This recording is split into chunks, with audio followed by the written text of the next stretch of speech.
Pinatatawag ng European Union o EU ang kinatawa ng Pilipinas sa Brussels, Belgium para magpaliwanag daw sa mga umano'y hindi katanggap-tanggap na pahayag ni Pangulong Duterte. Partikular na tinutukoy ng EU ang sinabi ni Duterte na ibibitin umano ang mga opisyal nila na salungat sa kanyang kampanya kontra droga at pagbabalik ng parusang kamatayan sa bansa.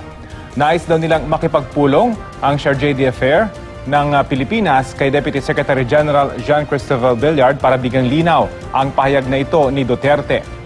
Pinabulaanan na rin ng EU ang nabanggit ni Duterte na nais umano nitong magtayo ang Pilipinas ng mga clinic kung saan mabibigyan at magkaka-access ang mga drug users ng illegal na droga. Alas na si Mr. Mon Casiple. Magandang tanghali po sa inyo, Ginoong Casiple. Si Connie Season po ito. Magandang tanghali rin, Connie. Ito pong pagpapatawag ng EU o ng European Union sa ating envoy para ilabas po ang kanilang saloobin sa mga pananalita ni Pangulong Duterte. Ano hong basa po ninyo rito? Una, serious yan. Ini diplomatic protocol kapag pinatawag yung ambassador o d'affaires, ibig sabihin dyan, seryoso yung concern yung nagpatawag. At hindi dapat yan tipong isang tabi. Although hindi rin yan usapin na may hostile na attitude sa atin. Pinapa-explain nga yung pagkakaalam ko. That's right. Pero that's already warning. At mabigat nga yung usapin po Rio kasi meron tayong mga usapan sa kanila na mababali kung sakaling may ilang usapin sa human rights kagaya nung death penalty ay ibalik natin. Kasi may real may real na advantage tayong nakuha. Bahagi yan ng criteria ng EU nung binigyan tayo ng preferential trade treatment. Sa inyong pananaw, makatwiran din ho yung mga naging pagbatikos kaya ng Palasyo sa naging documentary po ng New York Times. Lalo na ho yung sinabi ng Palasyo na it's a well-founded campaign against the President. At meron pa hong mga pahabol pa na iba pang mga komento na pumabatikos, lalong-lalo na pagdating naman sa child pornography. Ito ho, ano hong mga basa nyo dito? Paano ho ba ma-affect nito ang ating relasyon sa EU at meron na tayong mga narinig pong pahayag noong paman na maaring maging delikado rin ito sa ating relationship with them in terms of syempre effect din sa economy at sa kanilang tulong pinansyal sa atin? Well, sinabi ko na kanina yung sa preferential treatment. Ang ibig sabihin yan, yung mga goods na binibenta natin sa EU na nagkaroon ng preferential tariff, ay babalik yung ordinary tariff. So, magmamahal yan. Ma-offset yan, ibig sabihin yung pagbaba ng exchange rate natin, vis-a-vis euro. Pangalawa, ang ganyang klaseng issue kasi, if EU will take a stand, dadalhin na yan sa UN, official level na. At posible mag-react din yung ibang mga bansa outside of EU. Ibig sabihin na mayroon tayong pinapasukan na sitwasyon na nagiging critical sa ating relasyon sa mundo, sa international community. Kapag hindi natin ito pinansin o ang antagonistic din yung ating pagpanggap, hindi natin kinaklarify o nagkakaroon ng unawaan dito, ay talagang predictable yung direksyon ng sitwasyon. Magkakaroon talaga ng pressure from the international community. Sir, para lang mas mapalawig po natin itong sinasabi niyong pressure from the international community, para lalo rin maintindihan ho ng ating mga manonood. Pag sinabi nating, halimbawa, kung talagang sabihin po ng EU, maghatak pa kumbaga, sabi niyo nga, ng iba pa hong kakampi sa kanila, ukol dito sa usapin na ito, kung halimbawa talagang nakita nila na meron ding on their behalf, para sinasabi nila meron silang mga nakikitang hindi kaanais-nais na mga pahayag ng Pangulo. Ano ba ang magiging epekto po nito sa isa pong ordinaryong Pilipino? Well, wala pa naman. Pero in that event po na sinasabi niyo, pag mangyari yan? Pero ang political effect niya, siyempre, magdadagdag yan sa kung ano man yung debate o labanan dito sa loob ng Pilipinas, kaugnay ng mga usapin na yan. At yung mga sektor na masama ang tama sa kanila nung ganung tindig ng EU at ng international community, siyempre, maghahabol din yan na madutas yan, ano? Kumbaga, tataas yung tension. Ika nga. Yun In a nga po. situation na wala namang modus vivendi pa ang relasyon ano, between the opposition at administrasyon, bakbakan nga ng bakbakan yung nangyayari, the worst scenario there ay magka-political crisis tayo. Yun po. At ito naman hong usapin ng pagpapasya ni Pangulong Duterte na ipagpaliban ng barangay elections at magtalaga na lamang ng mga OIC. May mga nagsasabi hong kailangan pang mag-amyenda ng LGU Code. Tama ho ba ito, sir? Well, I agree dito sa posisyon ni former Senator and Senate President Aquilino Pimentel Jr., yung tatay ni current Speaker natin. Remember, siya yung author ng Local Government Code. Dalawa yung major argument na I agree. Ano? Una, the Constitution specifically state na elective official yan. And therefore, ang binibigay na sinasaad ng Constitution natin, which was implemented through the Local Government Code, ay kung paano ang paraan ng eleksyon at iniwan sa Kongreso, which is an exception ito to the rule regarding local officials. Iniwan sa Kongreso kung kailan yung eleksyon na yan. So, the power of Congress is not in a situation ng pag-determine kung whether appointive or elective yan. Ang power ng Congress is only to ensure yung process ng eleksyon. Ngayon, yung dinidelay nila, ako, tingin ko dyan, debatable na yan kung naglampas sa term of office ang mga opisyal ng barangay, ay pwede na silang i-appoint. Kumaga mag-end na yung term. Kasi ang normal dyan, kapag walang eleksyon, through no fault of their own, yan, tinutuloy lang nila ang kanilang termino until mag-eleksyon. Hold over capacity, tawag dyan. Do you also agree, sir, doon sa sinabi po na since ito nga pong barangay ay ang ating smallest form of government, parang sinasabi, pagtatanggal yung mga inelect po ng mga tao, mawawala na rin basically ang demokrasya doon. Totoo yan, mapapahina. Hindi naman siguro mawawala. Kasi demokrasya buong sistema naman yan. Pero it would weaken yung foundation ng democracy. Ang tatamaan din ng prinsipyo, dalawa. Yung una, yung participative democracy, yung based tayo sa will of the people. Pangalawa, yung question ng demokrasya in terms of mandate ng mga opisyal. Kaya nga ang natin dyan, may autonomy, may principle of local autonomy. Yan yung nakasaad sa Local Government Code.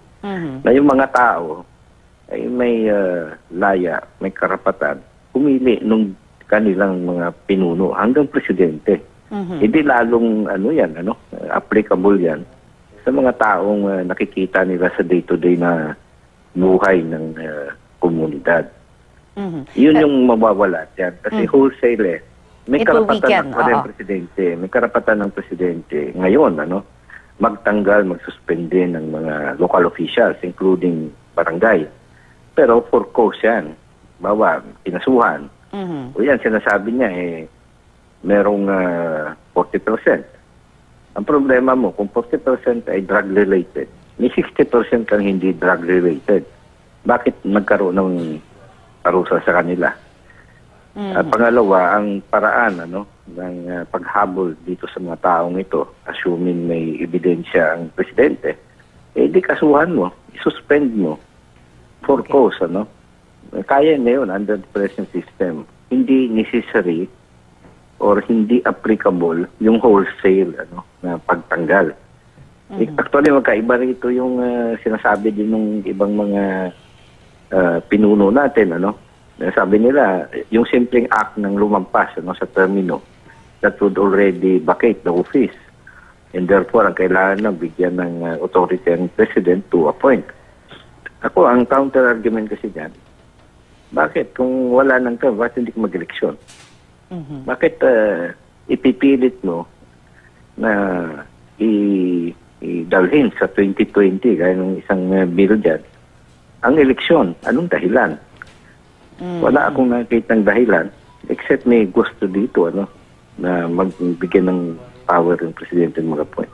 I see. At yung tingin ko, may problema tayong malaki dyan. Alright. Kaugnay naman po sa naging takbo po ng impeachment moves laban po kay Pangulong Duterte at VP Robredo, ano ho ang latest encounter ng siyempre naganap nga ho yung sa imbitasyon ng Pangulo kay VP Robredo. Ano naman ho ang basa ninyo sa mga kaganapan na ito? Sa tingin niyo, saan ba ito patutungo? Well, ako, I agree fully, doon sa posisyon ng presidente dito. Na una, dapat bigyan mo ng panahon na magkaroon ng substantial na pagkilos, wala pa siyang taon sa pwesto ito. Pati si Presidente at saka si Vice Presidente.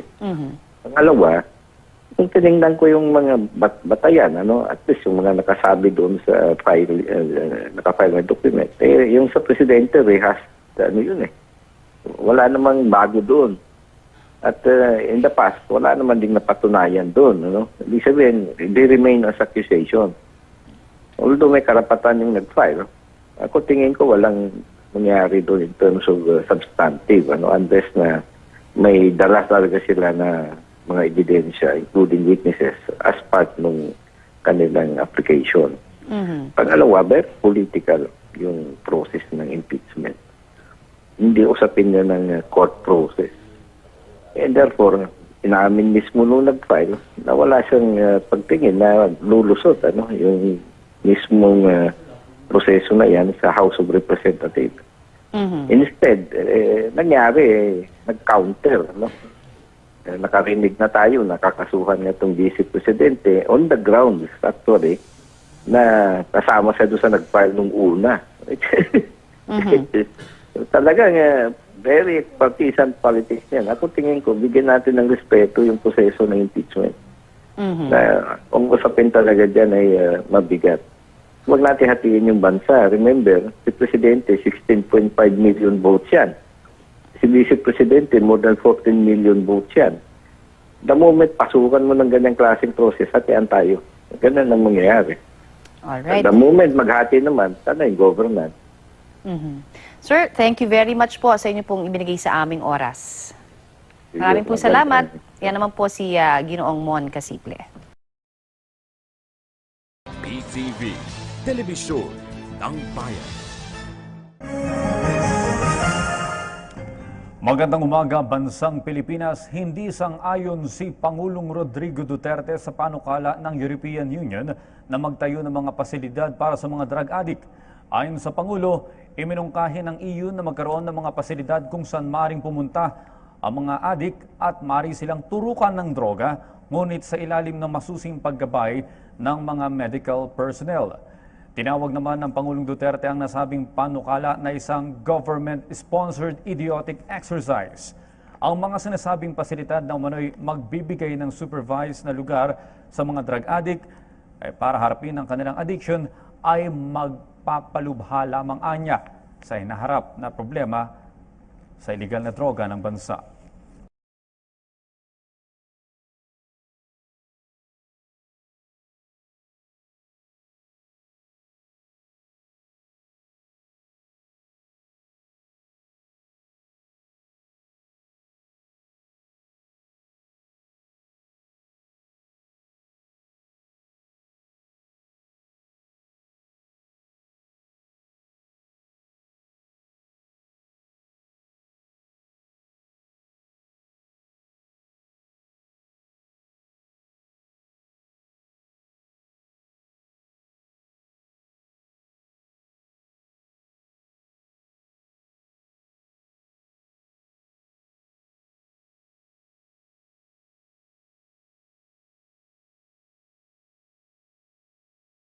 Iginiit po ng PNP na hindi totoong may 7,000 kaso ng extrajudicial killing sa bansa. Iprinisinta rin ng pulisya ang mga miyembro umano ng sindikatong nangingidnap sa mga Indian national sa bansa. May ulat on the spot si Mariz Umali. Mariz? Connie, pinabulaanan nga ni PNP Chief Director General Ronald Bato de la Rosa na umabot na sa 7,000 yung bilang ng mga pagpatay o extrajudicial killings bunsod ng kanilang kampanya kontra droga. Kaya kung pagbabasehan daw yung kanilang definisyon ng extrajudicial killings, aabot lamang sa isa ang bilang ng EJK mula na magsimula ang Administrasyong Duterte. Sa presentasyon ng Directorate for Investigation and Detective Management, nilinaw ng Pambansang Pulisya ang mga bilang ng kaso ng pagpatay mula ng ilunsad ng kampanya ng Administrasyong Duterte kontra droga. Hindi raw totoong umabot ng 7,000 ang kaso ng pagpatay na may kaugnayan sa droga. Mula July 1, 2016 hanggang March 24, 2017, aabot sa 6,011 ang bilang ng homicide cases. Pero 1,398 o 23.2% lang dito ang drug-related. 828 o 13.8% ang walang kaugnayan sa droga, habang nasa 3,785 o 63% ang patuloy pang iniimbestigahan.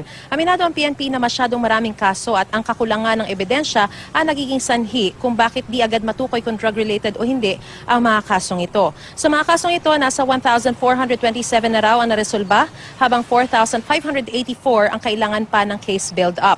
215 naman ang kabuuang pulis o bilang ng mga pulis na nagpositibo sa droga.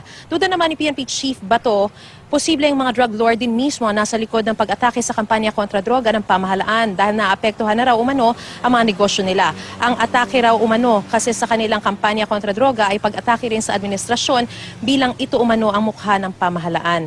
Dagdag pa ni De La Rosa, ginawa nila ang presentasyon hindi para pabanguhin o magpapogi ang pulisya, kundi para masigurong walang manlilinlang o walang malilinlang na tao, kapwaan lokal at international community. Hindi naman ikinaila ni Chief PNP Bato na isa sa mga pinasasaringan niya ay si Vice Presidente Leni Robredo dahil maging siya ay gumamit di umano ng maling data sa kanyang talumpati na ipinadala sa isang UN conference. Pati ang ilang sektor ng media na pilit umanong gumagamit ng maling data ay nais din niyang makuha ang atensyon. Samantala, Connie, sa pareho namang press con ay inanunsyo ni Chief PNP Bato ang pag-neutralize sa isang kidnapping for ransom syndicate na pinangunahan ng Indian National at bumibiktima rin ng mga kababayan nila na nandito sa bansa.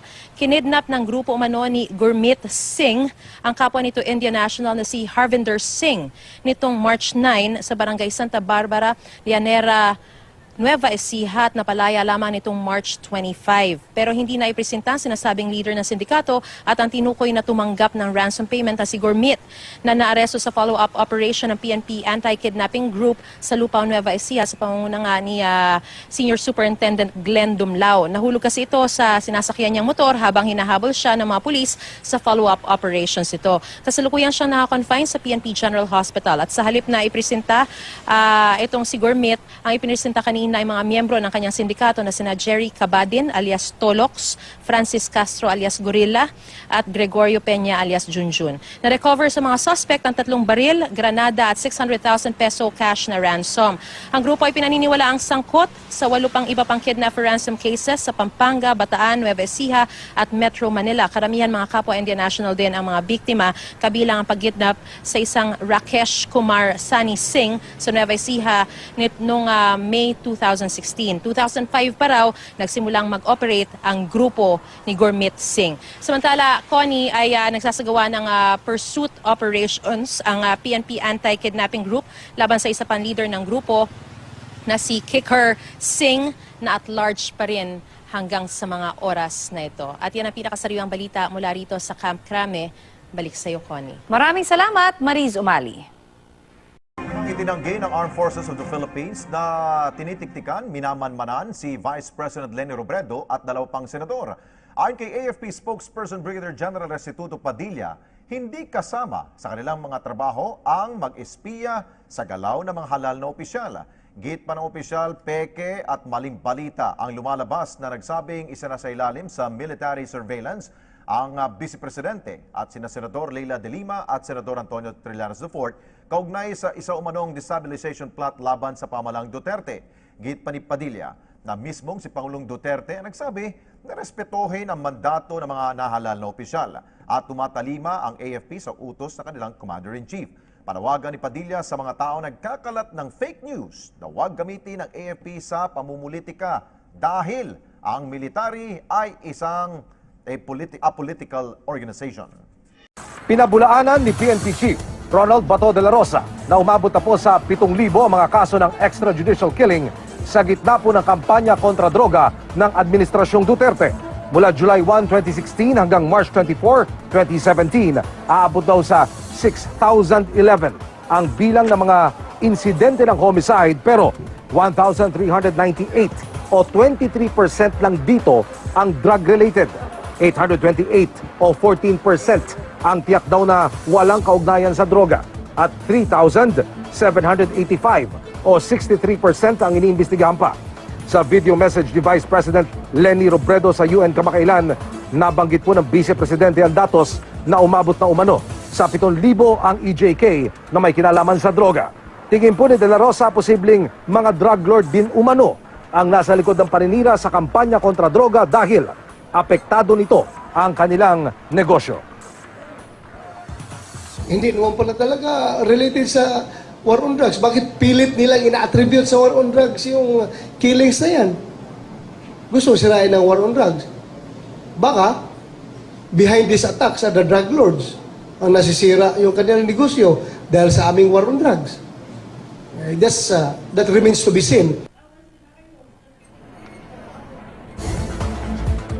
Ayon naman sa grupong HEMA o Holy Eucharist Mass Action, maaaring nasa 21,000 na ang naulila dahil sa kampanya kontra droga.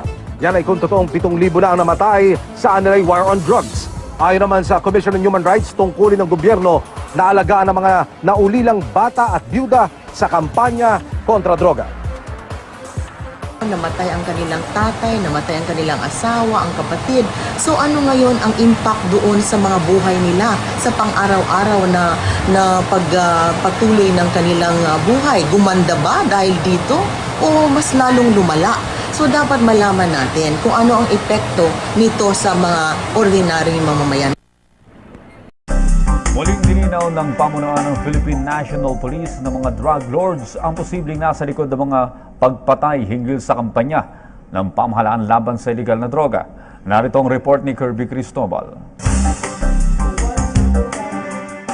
Binigyang diin ngayon ni PNP Chief Police Director General Ronald Bato de la Rosa na walang extrajudicial killing sa bansa dahil hindi naman ito anya state-sponsored. Ito ang inihayag ng hepe ng pambansang pulisya sa naganap na press conference sa National Headquarters sa Campo Crame. After all had been said about the much sensationalized and misinterpreted data on alleged 7,000 EJK or extrajudicial killings as insisted in reports by the local and foreign press, we are presenting to you today the latest numerical data with the accurate interpretation and analysis to once and for all clarify this issue.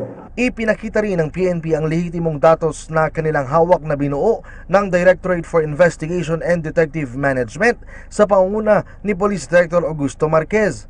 Sinasabi sa datos na simula July 1, 2016 hanggang March 24, 2017, umabot lamang sa 6,011 ang mga homicide cases na kanilang naitala. During the term of our Chief PNP from July 1 until last Friday, 6,011. But if you're going to chop this, ang drug-related po dyan ay 23.2%. Yung not drug-related, 13.8%. And the 63%, ito po yung dinidetermine pa natin sa investigasyon. Hinati rin sa tatlong bahagi ang pangongolekta ng impormasyon ng PNP-DIDM. Ang Phase 1 o pagsisimula ng Project Double Barrel Alpha, Phase 2 kung saan pansamantala itong sinuspinde, at ang Phase 3 na muling inulunsad ang Double Barrel Reloaded. Inamin rin ni PNP Chief Bato na isa sa kanyang pinatatamaan si Vice President Leni Robredo patungkol sa maling paglalabas ng datos ito sa sinasabing EJK sa United Nations. Banggit ni De La Rosa na nais lamang na itama ng organisasyon ang mga impormasyon na lumalabas sa war on drugs ng Administrasyong Duterte. How I wish he should take it positively. Hindi po kami naninira sa kanya, mataas yung respeto namin sa kanya bilang Vice Presidente.